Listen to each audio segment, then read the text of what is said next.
Your life must be a bewildering, endless list of priorities. Mine has but one. Get more heroin. Yeah. That movie's fucking dope, dude. Yeah.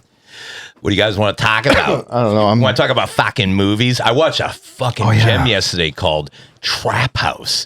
It's not quite as bad as that Ice Cube one I'd fucking laughed about before. Oh, the War of the Worlds one? Yeah, War of the Worlds. That's Ice the worst Cube movie ever edition. made. But Trap House, oh my God, how does this shit get made? Who's it, Trap House? Is that an old one? I think Hollywood deserves to be wiped out by AI after watching that. Yeah, but there are still some fucking bangers. Oh, there's so many good ones, but come on, dude. I saw one still in theaters that you should fucking see, dude. Is it an A24 movie? Nope. What is it? It's called Good Luck, Have Fun, Don't Die. What? Bro. Not even heard no word of it. That's impossible. I mean, that's wild. That it's a Gore Verbinski. The guy did The Ring and Cure for Wellness and a couple Pirates of the Caribbean. So it's a big budget movie, but it is dark satire on today and AI and social media, and it's a sort of a time travel thing where it's like a 12 Monkeys thing where Sam Rockwell comes back from the future and goes into a restaurant and is on this endless Groundhog Day loop, you realize. And each time it picks up on like maybe... I love those movies, by the way. It picks up on him coming into the restaurant dressed like a crazy homeless... Which also, bro, this blew my fucking mind. I have to bring this up to Ken Susi. Remember his theory? Spoiler alert! Remember Susi's theory that like homeless people are like time travelers? That's what this character is. Of course it is. Susi called it. Well, he's also a time traveling fucking weirdo. He is. So he comes into the restaurant and he's trying to recruit the right combination of people that will end up saving the world from AI destruction, blah, blah, blah. And he's on his like 100th something run because he knows something that he knows from the future. He knows the right combination of people exist in that restaurant at that moment. So he's been coming in. So it picks up in like his 100th something time. So it's funny. You know what I mean? It's Groundhog Day. And he's just trying to round up the right group of people to, and of course they fail a bunch of times or keep spoiling it. I like it. Or maybe, no, that's actually not quite right, but it's amazing, man. Yeah. I'm going to check it out. Yeah, you got to. Sounds good. But I love time loop, fucking Tom Cruise, time loop movies, Groundhog Day. Yep. I mean, it's dark bullshit one. Like humans actually believed the theories of time travel because of Back to the Future, which is just dumb. But time travel movies are the best, and I wonder why. Because that's what we want to do. Because everybody regrets some shit, and you want to go back and fix it. Am I out of line in saying that or not? I would go forward. I'm not a go back guy. Oh yeah. All right. Well, now I just revealed exactly what my fucking problem is. Well, just the idea of not being chained to a chronological time. You know what I mean? It feels like it's a type of prison. It's like going on vacation. I'm leaving. Yeah. You get to leave chronological time and go wherever the fuck you want. I'd rather dodge fucking Brontosaurus and T-Rexes than deal with you fucking people. I'm out of here. That's what you think. Right? Yeah. I guess, right? Yeah. Time travel. When you go somewhere and you can't find a CVS or a Walgreens, right? When you need it, when you can't find a gas station because you decided to go way back in time when they didn't have those fucking stores. So you time travel to like a Pfizer plant because they cure everything, and then you knock on the door. You're like, "Hey, I got a headache," and they're like, "Oh, we don't cure shit." Yeah. I lost you there. Shit. I'm 0 for 2 right now. No, that was me being a douche. Sorry. Well, I mean, yeah, no, I think everybody wants to see some stuff, and in my case, I guess I want to go back and see. Well, how, I want to see what I was like. Do you remember what you were like when you were a kid? You really, really remember what you were like? No more than anybody else thinks they do.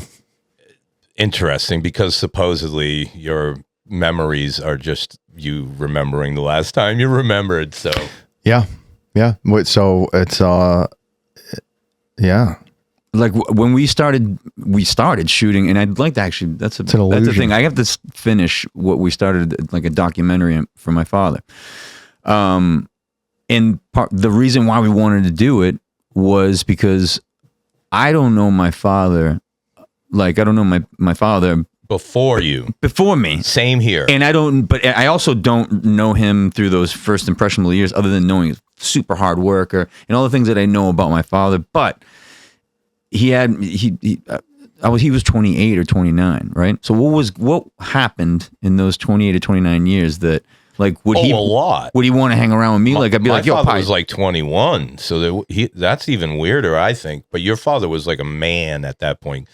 Yeah. Hardworking man doing things. Yeah, no, so that's, we did the documentary, or started it, obviously, because of that. That was the reason. So I'm like, well, what would it be like if going back and like run into my father? He would have immediately thought you were gay. Immediately, right? He'd be like, this guy. You know what I remember interesting about my father, and I want to stay on your subject. I just thought this was weird because I do remember this vividly. My father was 21. My father was 20. My mom was 17.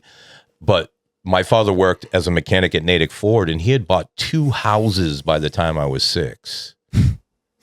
Yeah, you could do that back then. Yeah, and they were pretty nice fucking houses. And he just worked in the factory? No, or mechanic, just a mechanic at Natick Ford. Yeah. Just fixed cars all day. But back when you got paid, well, right? Houses were like legit 30 G's or whatever back then. Yeah. Yeah, because this was before inflation. I actually didn't want to get sidetracked, but I thought that was interesting. No. I mean, I just the question was, why? What's the fascination behind the time travel movies or movies that keep on doing that? I mean, we watched Groundhog Day.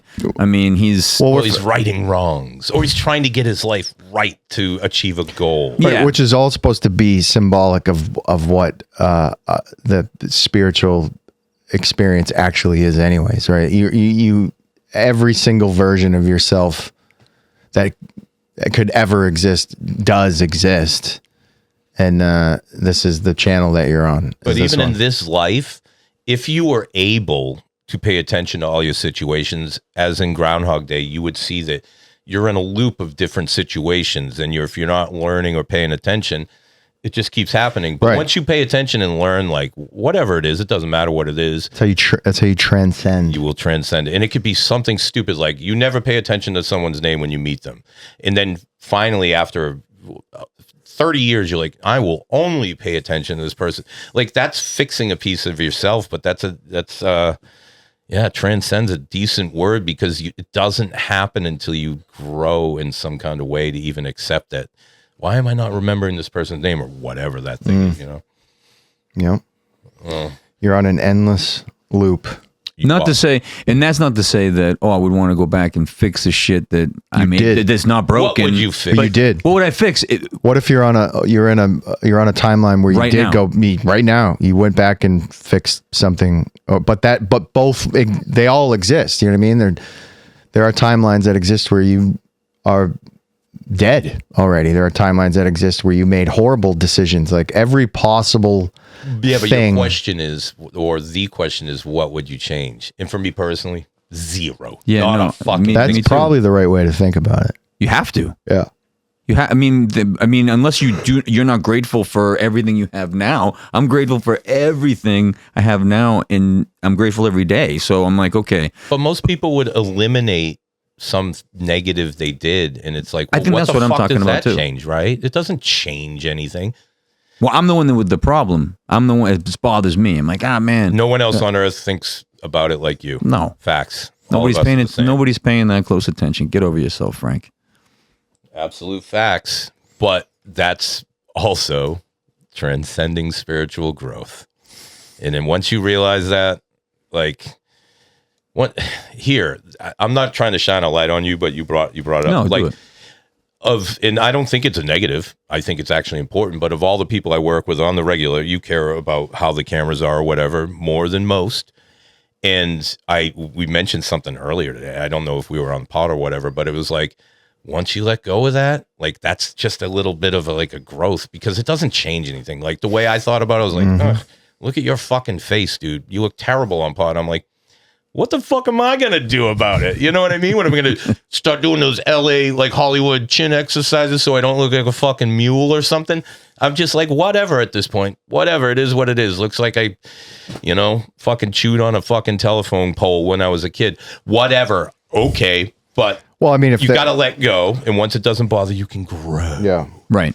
Yeah. You only can let that stuff bother you if you agree with it. And that's, I actually do agree with it. Well, not much to look at. Well, okay, so you agree. I could do without it. Yeah, I mean this is. You're terrible, dude. And in my head, I don't think I'm talking about me. Well, yeah, no. I mean, both of us can go on a looks maxing retreat, right? Is that what we're doing? We're looks maxing. No, I think be you, pure, and just not care about so much so you can actually do and be the thing that you're meant to be.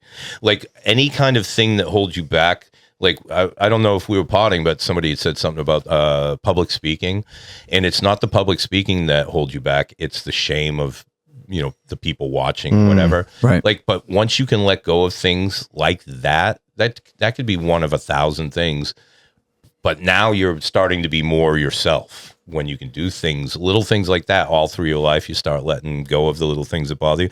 You have to remember, like, nobody, period, cares about the things that you call problems in your brain, but you. Right. Like, it's not like that. And I take it, it's not like, I'm not talking about like a health issue in a family member or stuff like that. I'm just talking about the things that hold you back. No, I think that goes back to when we were talking about choosing to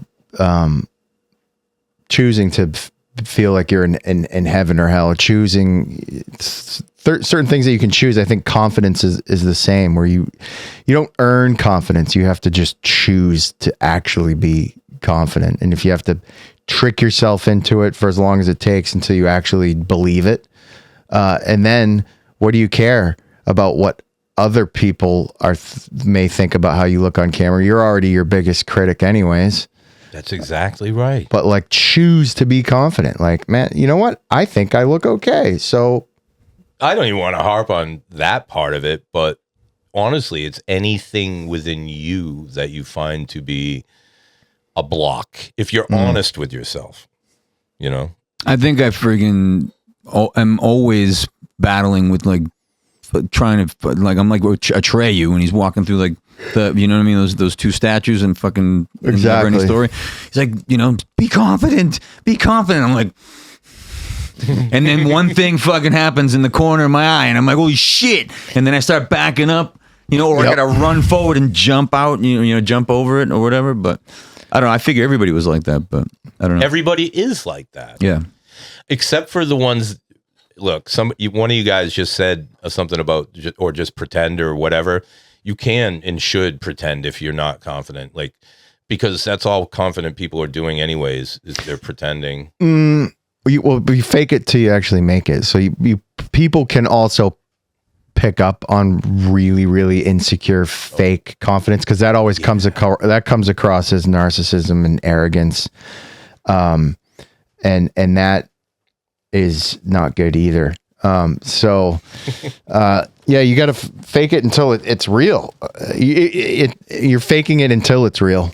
Well, it's real anyways. What are you even talking about? It sounds like you're talking about in a business sense or your creative. I don't know. Yeah, just like anything, your outfit, how you think people are looking at you. If you are truly 100% comfortable with your body, your outfit, your face, whatever it is, then you don't need to put any effort into it, because I think it's that effort to seem confident is what people can smell as insecurities, and it comes across as narcissism and arrogance. You know what I mean? I felt like that, if I can put it in band terms, I felt like that in the band before Waltham, like what we were before in Dirty Larry. I was like just thinking that people were paying attention to me and I didn't know what to wear, all that shit. When you were in motocross pants? When I was in motocross pants.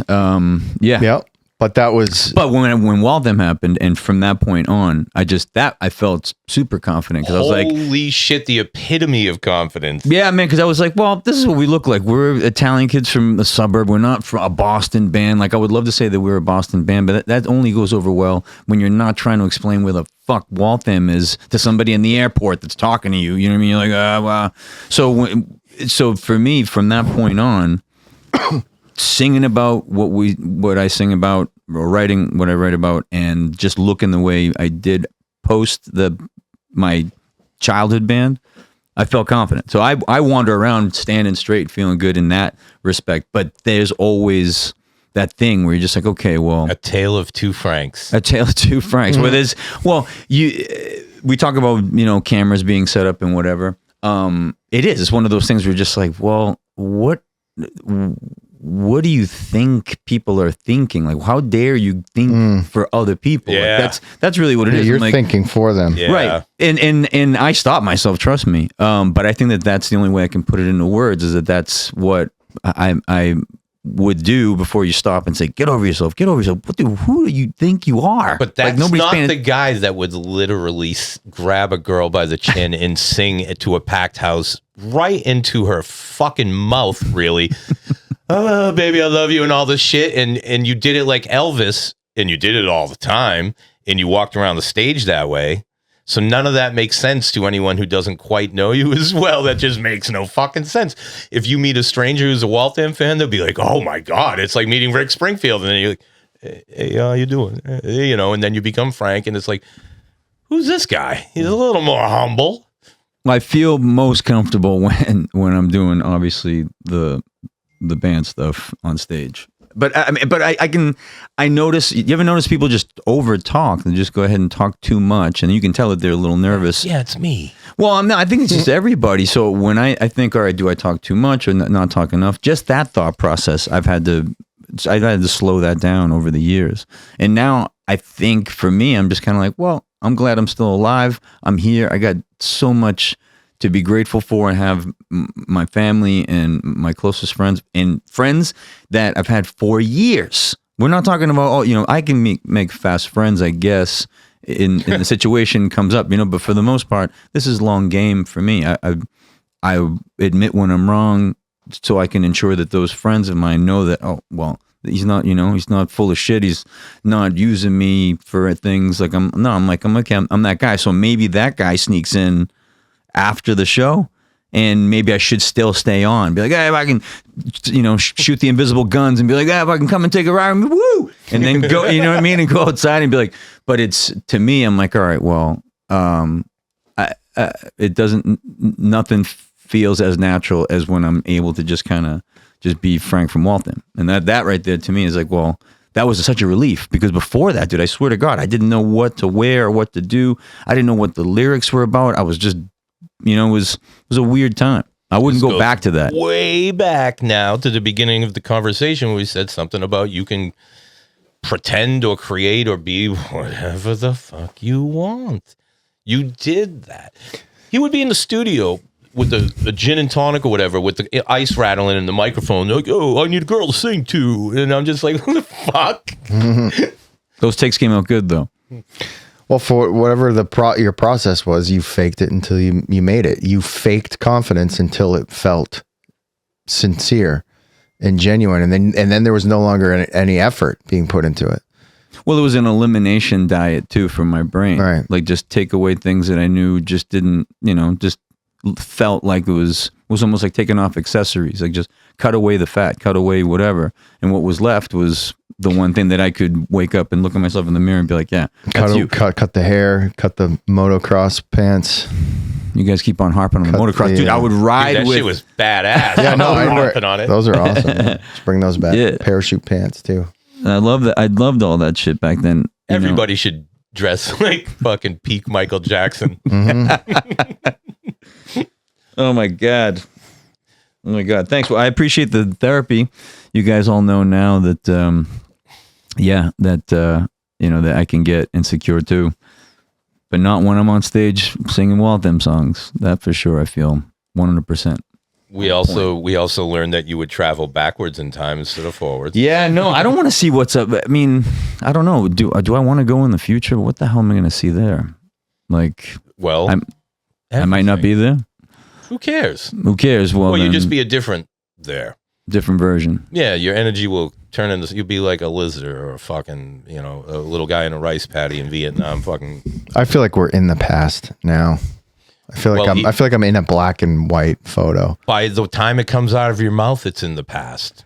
I feel like I'm way in the past right now. Really? Yeah, I can't explain it. It just. I understand because the way I feel, if I'm right in what you're saying is, I look at things, especially in this room, but I look at things a lot of places, as just antiquated. Like even tech, I'm like, that's going to be bullshit in the future. That's what I mean. It just seems okay, I see that. It seems such bullshit already. Like we were talking about earlier, just like telephone poles and wires and toilet paper and rubber air-filled tires. And, right. Just so much. Yeah. How do we not have the 3 seashells yet? We still use toilet paper. It's just like, it seems like a weird split where some technology is pretty far ahead, but should be so much further ahead. Yet we're still like driving around in like Flintstones cars. It's just, I feel like I'm in the fucking past. Right? Yeah. No, I do feel that. I've always felt that. Yeah. Choo-choo trains and fucking cars and everything just seems old to me. Right. Like you ever look at a black and gray photo or a black and white movie, like from like the late 1800s or whatever, you look at it, you can only think of that era in black and gray in your mind. But like if you were back there at that time, it would look, and you were from that time, it would look and feel exactly like it does right now. Maybe. Well, you would just be like, wow, this is now. Well, you know what's interesting? It's always now. Even if you were poor back in those times, you'd be dressed in a nice old suit and tie. And now here we are, say 100 years in the future, where we think people would be flying in cars and shit, and we have fucking literal idiots out on the streets in their fucking pajamas.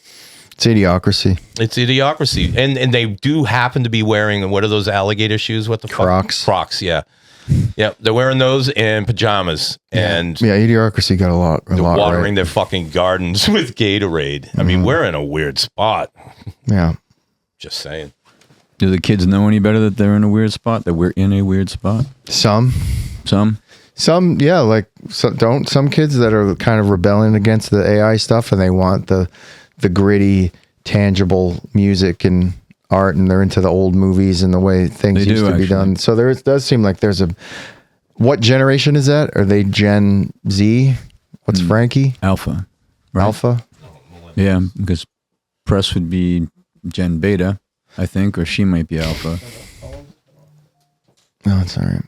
How long has that been? You only care about your own camera. Who? You. What are you talking about? I can't see if that thing's running or not. What's the matter with you? For the first time. I'm just kidding. See that right there? That fucking bullshit. That's why the camera should be fucking rolling. That shit you put in shit in people's minds. Is this camera working? This one over here? Okay. This turned into a therapy session for me. I thought I was trying to answer a question about why somebody would like going back in time movies. And then I ended up friggin' revealing that I didn't know what I was doing during Dirty Larry. Well, what are you going to do? I did know what I was doing. At the time, it felt right. And then it didn't. It's only ever right now. It's only ever right now. Yeah. They say you can change the past. Do you ever feel old? No. I don't either. And that's funny. Yeah, that's like, weird. I don't feel old. When people say, hey, do you feel old? Do you feel your age? Do you feel old? I'm like, honestly, is that because of, you're saying like pains or inflammation? Because I know exactly why the pains in my body happen. Like I know that I lifted, stuff all day yesterday. So therefore there's some soreness or, it might be a little out of breath and stuff because I decided to eat cheesecake all fucking winter long. You know what I mean? But it makes sense. But I never feel like old. I don't feel like an old guy. I really don't. My father texted me, "Happy birthday, old man," on my birthday. And I'm like, I feel like I'm fucking 30, maybe.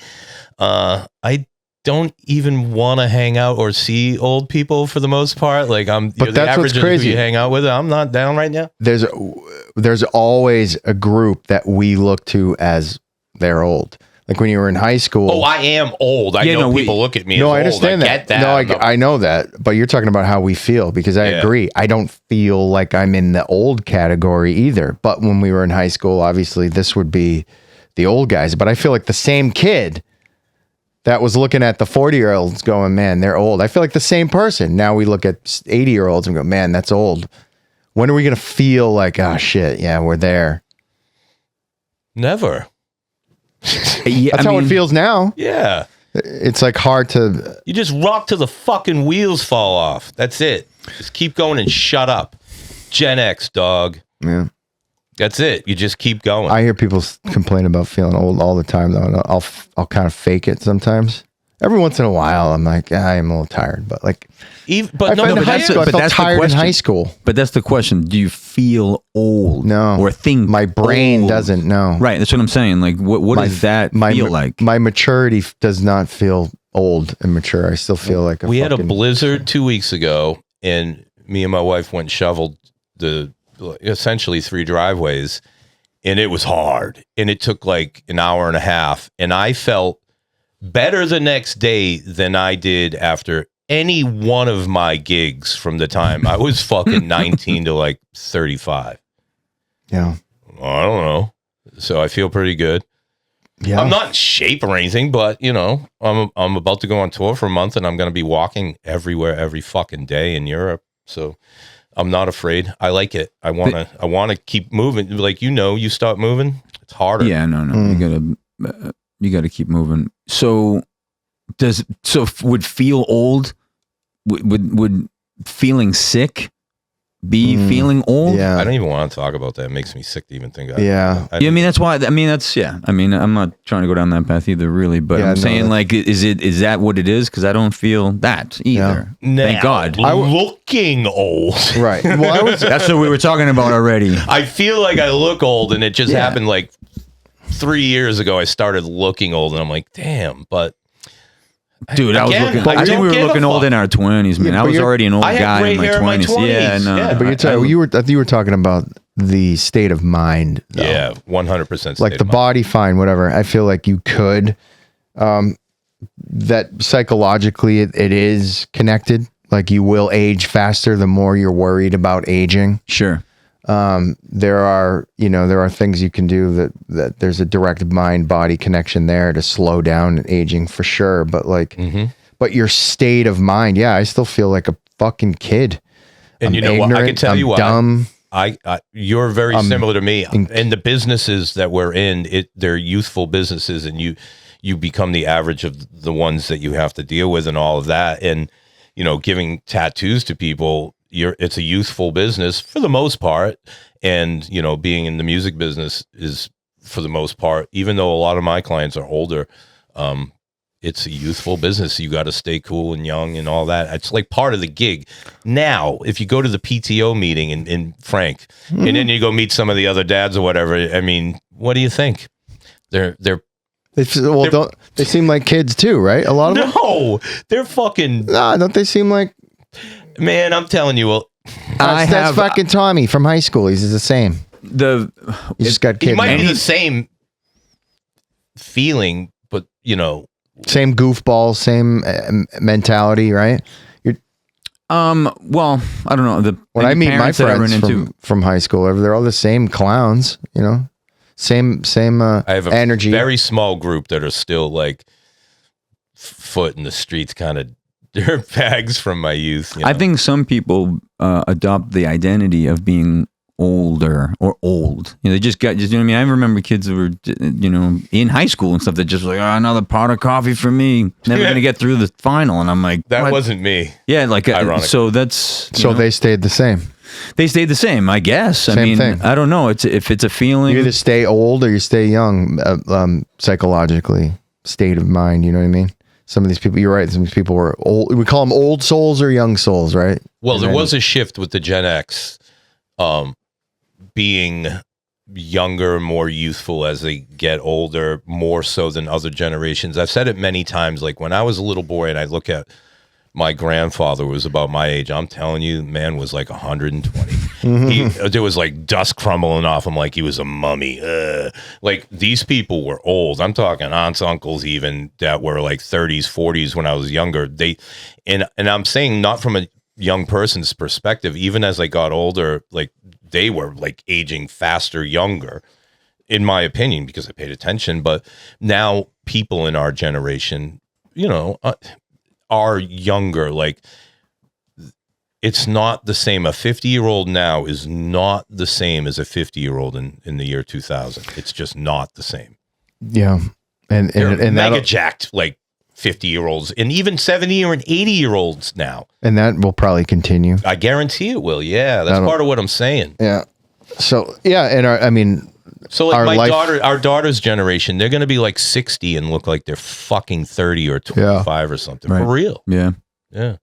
But that's a quality of life issue too. We have a quality of life. That. It's weird that's happening simultaneously with the life expectancy dropping. Yeah. So it's like, what the hell? Especially for men. Yeah. Especially for vaxxed men. Yeah. It's fucking... Yeah, but that's also a very American, and I think you're talking about a Canadian study. Are you talking about Canada? Yeah, but in America, I don't know what that info is, but I can't imagine it's going to be better. Well, no, it's not. No, it's not getting better. Longevity is built with life. How do I put it? Living a life of purpose makes you last longer, right? Are we saying that there's a bunch of people maybe on the planet and stuff that don't have a purpose for being here? Mm-hmm. That they're not thinking, that they don't know.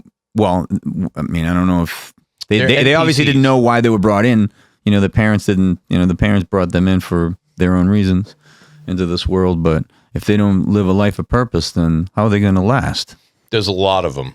But look, that doesn't mean those people don't love their families. No, I'm not saying jobs. That. No, I know you're not. I'm saying that. But they're different.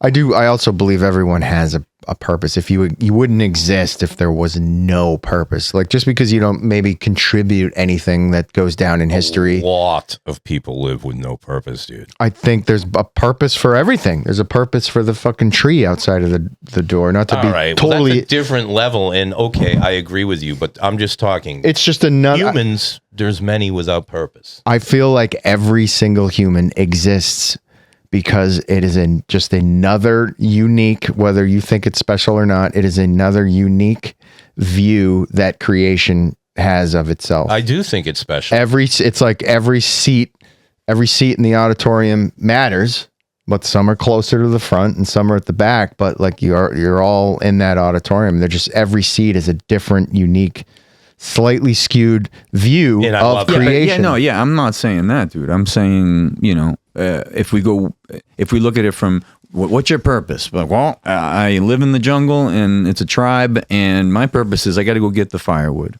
So this guy can't die. This person can't die, male or female, whatever it is. And their purpose is to stay, because if not, other people are going to suffer, right? What a different time or a different place. So I'm saying, and you do things on purpose. That's the whole thing, right? I did that on purpose. You know what I mean? So some people, and they don't know anything about your living purpose. on purpose?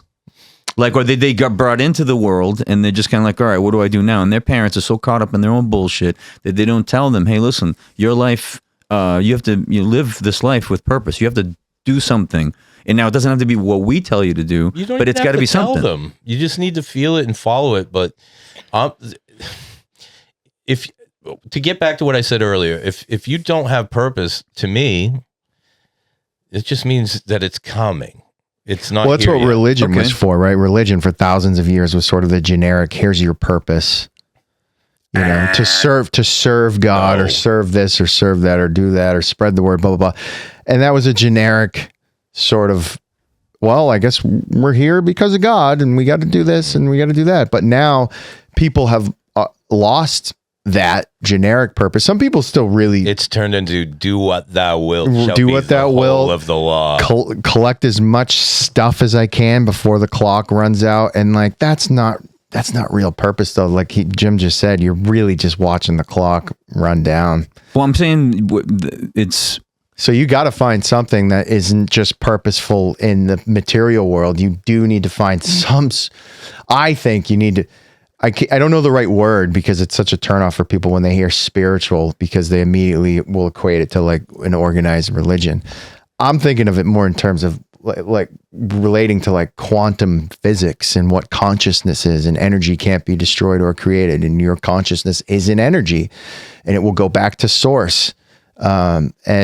So if you're only focused on this brief blink of an eye experience in physical reality, and you're holding on, they say it in Jacob's Ladder, right? If you're holding on, you'll see demons tearing your life apart.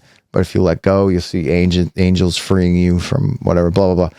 But I think, yeah, if you don't have anything that's beyond just this fucking couch that we're sitting on, then you're just watching the clock run out of time.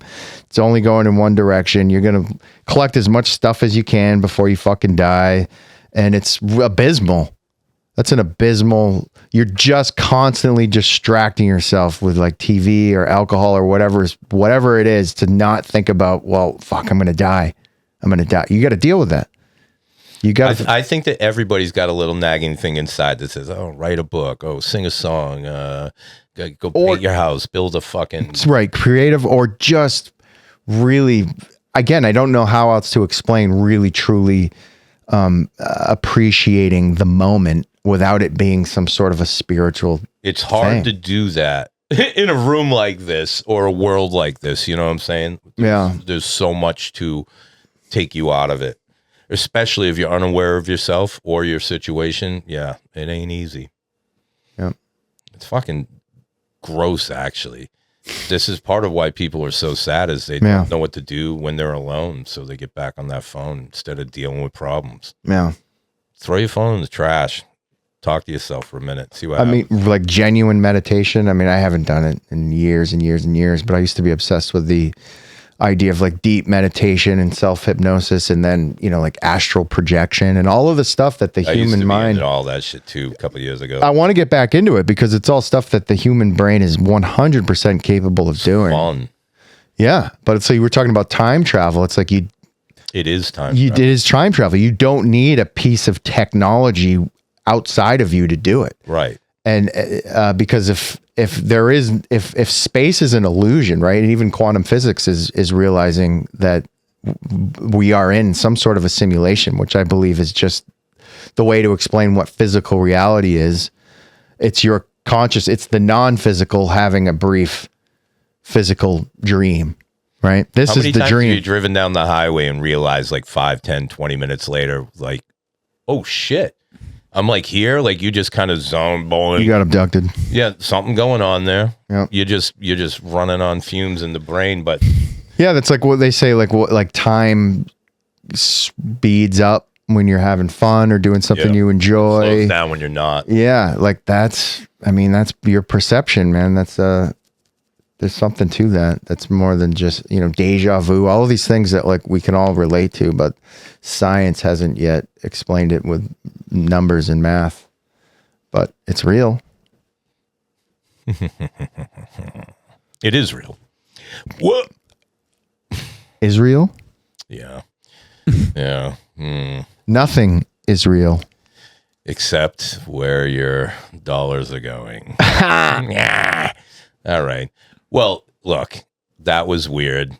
We weren't necessarily talking about anything except Frank's state of mind. What the fuck? This wasn't supposed to be I should have just jumped in and said, I went to the movies with Frankie to go see Scream 7, and it was good. Was it? Oh, sick. Yeah, it was good. But that's can you spoil it, please? I heard it was. Wait. They were trying to be offensive. Were they? Nah, you can assume what happened. Tell me this. I saw the trailer a bunch of times, and I swear at the end of the trailer, I heard Matthew Lillard speak at the end of it. Didn't show him, but I heard his voice at the end of the trailer. Is Matthew Lillard in the film? You don't have to say how, but is he? I mean, yes. That's enough for me to spoil Easy. Yeah, who gives a fuck? I said Scream 7. I didn't say Scary Movie 7, right? I said Scream 7. Scream 7. Yeah, no. Great fun theater. Arsenal Yards. Went over there. Arsenal Yards. Arsenal Yards. So Back in which yard did you go to? I went to the Arsenal Yards. Yeah, the Arsenal's not far from why don't you Harvard. why? Yeah, you don't have an accent at all. I feel like you can't even do a good fake one anymore. Arsenal Yards. I can, but There, he just proved it.